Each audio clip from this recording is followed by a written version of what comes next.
कुटुंबियांचे कुलदैवत जेजुरी भेटीचा सोहळा उत्साहात संपन्न.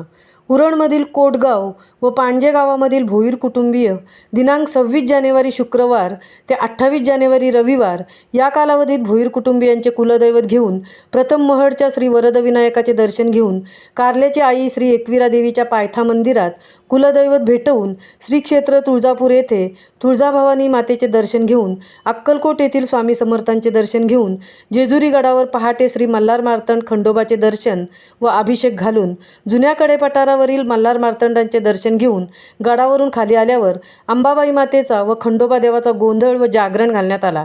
यावेळी भोईर कुटुंबियांचे सर्व सदस्य मोठ्या भक्तिभावाने या सोहळ्यात सहभागी झाले होते. भोईर महिला भगिनींनी पारंपरिक गीते व नृत्य सादर केले. सर्व धार्मिक विधी उरकल्यानंतर तांदूळाच्या पिठाच्या गोड घाऱ्या व तिखट जेवणाचा प्रसाद म्हणून सर्व कुटुंबियांनी याचा आस्वाद घेतला. या देवदर्शनासाठी 2 लक्झरी बस आणि 3 4-चाकी वाहनांचे आयोजन करण्यात आले होते. जवळपास भोईर कुटुंबातील 100 लोकांनी या देवदर्शनाचा लाभ घेतला.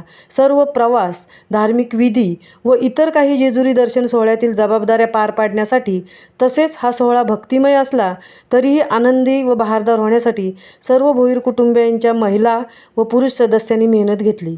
महामुंबईसाठी तृप्ती भोईर, उरण.